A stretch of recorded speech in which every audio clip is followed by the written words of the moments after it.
کہ وَإِذْ قَالَ رَبُّكَ لِلْمَلَائِكَةِ اسْجُدُوا لِآدَمَ فَسَجَدُوا إِلَّا إِبْلِيسَ أَبَى وَاسْتَكْبَرَ وَكَانَ مِنَ الْكَافِرِينَ۔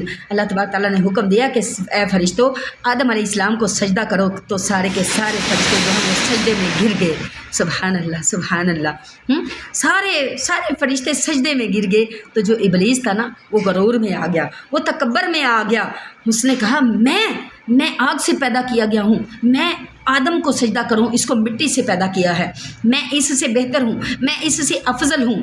تو اس نے غرور کیا، اس نے تکبر کیا۔ تو اللہ تبارک تعالیٰ کو غرور اور تکبر پسند نہیں۔ میرے رب نے اس کو ایک نقطے پہ پکڑ کر نا جنت سے نکال باہر پھینک دیا اور اس کے گلے میں لعنت کا توق ڈال دیا، قیامت تک کے لیے اس کو مہلت دے دی۔ اور قیامت والے دن اللہ تبارک تعالیٰ ابلیس کو اور اس کے تمام ساتھیوں کو جہنم میں جلائیں گے۔ اس لیے ہمیں شیطان کا ساتھی نہیں بننا ہے، ہمیں حسد و بغض نفاق کی آگ میں نہیں جلنا ہے۔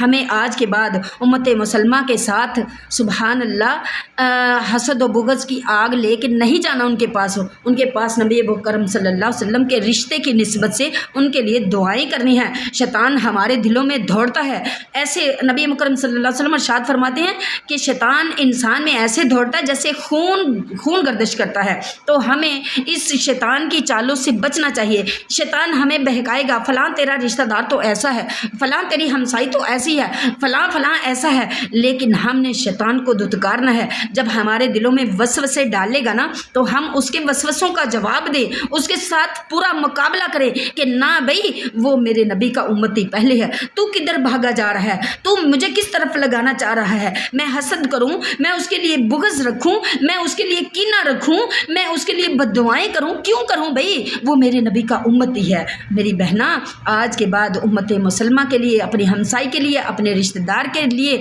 اپنے دلوں کو پاک کرو اور شیطان کو اپنے اندر گھسنے نہ دو۔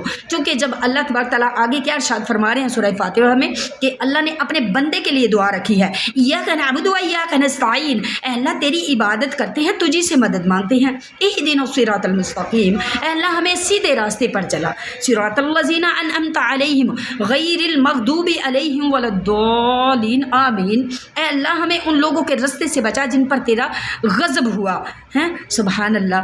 اب دیکھیں ہم یہ پڑھتے تو روز ہیں، اے اللہ ہمیں ان لوگوں کے رستے پر چلا جن پر تیرا انعام ہوا، لیکن ہم نے کبھی سوچا نہیں کہ یہ لوگ کون ہیں جن پہ اللہ نے انعام کیا، ہم ان کو کہاں ڈھونڈے ہیں جن پہ اللہ نے انعام کیا، ہم نے کبھی اس کے بارے میں غور و فکر نہیں کی ہے۔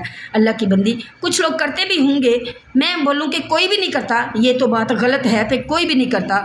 جن کے سینے میرے رب نے روشن کیے ہیں نا وہ غور و فکر کرتے ہیں کہ کون انعام والے لوگ ہیں۔ آئیے جن بہنوں کو نہیں پتا میں ان کو بتاتی ہوں کہ یہ انعام والے لوگ کون ہیں۔ اللہ کی بندی یہ انعام والے لوگ وہ ہیں جنہوں نے اپنے نبیوں کے حکم کو مانا، اپنے نبیوں پر ایمان لائے، اپنے اللہ کے حکم کو تسلیم کیا اور اپنے نبی کا کہا مانا اور اپنے نبیوں کے نقش قدم پہ چلے، اپنے نبیوں کے ساتھ چلے، تو اللہ تبارک تعالیٰ نے ان کو انعام والا کر دیا۔ اور جن لوگوں نے اپنے نبیوں کو ناحق ستایا، ناحق قتل کیا، اپنے نبیوں کا کہا نہ مانا، اپنے نبیوں کو پتھر مارے، تو اللہ کی بندیوں اللہ تبارک تعالیٰ نے ان پہ اپنا غضب نازل کر دیا۔ ذرا غور فرمائیں کہ یہ کون لوگ ہیں، یہ قرآن میں موجود ہے۔ ہم قرآن پڑھیں نا، اس کی تلاوت کریں نا، اس کو سمجھیں تو ہمیں یہ انعام والے لوگ نظر آ جائیں گے، ہمیں یہ انعام والے لوگ مل جائیں گے۔ کون ہے انعام والے لوگ؟ ذرا نوح علیہ السلام کے قصے کو پڑھیں نا، جب نوح علیہ السلام کی قوم نے ان کا کہا نہ مانا تو اللہ تبارک تعالیٰ نے حکم دیا ہے نوح علیہ السلام ایک کشتی بناؤ، تو انہوں نے کشتی بنا لی۔ تو جو نوح علیہ السلام کے ماننے والے تھے نا، تو اللہ تبارک تعالیٰ نے حکم دیا کہ اپنے ماننے والوں کو اور سب کو جو جوڑا ہے سب کو اپنی کشتی میں بٹھا لو۔ تو نوح علیہ السلام نے سب کو اپنی کشتی میں بٹھا لیا۔ سبحان اللہ سبحان اللہ۔ نوح علیہ السلام ان کو لے کے چل پڑے، تو جو باقی تھے اللہ تبارک تعالیٰ نے حکم دیا کہ پیچھے مڑ کے نہیں دیکھنا ہے۔ تو سبحان اللہ، جو پیچھے رہ جانے والوں میں تھے وہ نوح علیہ السلام کا بیٹا بھی ان میں شامل تھا، نوح علیہ السلام کی بیوی بھی ان میں شامل تھی۔ اللہ کی بندی ذرا غور کر، وہ بھی اللہ کے غضب کی لپیٹ میں آ گئے۔ نوح علیہ السلام کے اپنے خونی رشتے، اپنی بیوی بھی اللہ کے غضب کی لپیٹ میں آ گئی۔ تو ادھر دیکھیں موسیٰ علیہ السلام کو دیکھیں کہ جب موسیٰ علیہ السلام کے ماننے والے اور موسیٰ علیہ السلام کے ساتھ چلنے والے ان کے ساتھ چلے تو فرعون ان کے پیچھے تھا، تو فرعون نے اللہ کے حکم کو نہیں تھا مانا، تو ذرا غور کرے نا، اللہ تبارک تعالیٰ نے موسیٰ علیہ السلام کو حکم دیا کہ موسیٰ یہ جو ہاتھ میں لاٹھی پکڑی ہے نا اس پانی پہ مار دے، تو موسیٰ علیہ السلام نے دریا میں اپنی لاٹھی ماری تو دریا جو ہے نا اس نے رستہ بنا دیا، سبحان اللہ۔ تو جب رستہ بن گیا نا، سبحان اللہ، تو موسیٰ علیہ السلام اور اس کے جو ساتھی تھے اس سے راستے سے گزرنے لگے، تو پانی کو حکم دے دیا، پانی ہٹ گیا۔ تو جب موسیٰ علیہ السلام اور اس کے ساتھیوں نے پانی کو پار کر لیا تو فرعون اور اس کے ساتھی بھی پیچھے پیچھے تھے۔ جب وہ پانی سے نکل گئے تو اللہ تبارک تعالیٰ نے پانی کو حکم دے دیا کہ چل پانی پھر مل جا، تو سبحان اللہ، اللہ کے حکم سے پانی پھر مل گیا، اور اللہ کی بندی وہ جو لوگ تھے نا موسیٰ علیہ السلام کے خلاف تھے، فرعون تھے، ان کے ساتھی تھے، وہ سارے کے سارے پانی میں غرق ہو گئے اور وہ اللہ کے غضب میں آ گئے۔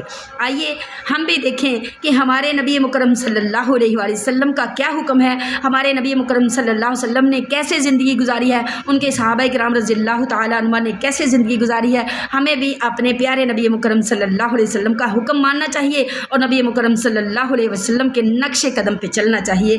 آمین یا رب العالمین۔ اللہ تبارک تعالیٰ مجھے اور آپ کو عمل کی توفیق عطا فرمائے۔ اللہ تبارک تعالیٰ امت مسلمہ پہ اپنی رحمتوں کا نزول فرمائے۔ اللہ تبارک تعالیٰ میری اور تیری تمام پریشانیاں دور فرمائے۔ اللہ تبارک تعالیٰ زمین اور آسمانی بلاؤں سے محفوظ فرمائے۔ اللہ تبارک تعالیٰ تمام جنوں اور انسانوں کو کامیابیاں عطا فرمائے، دنیا اور آخرت میں کامیابیاں عطا فرمائے، ہم سب کو پکا سچا امتی بنائے۔ آمین یا رب العالمین۔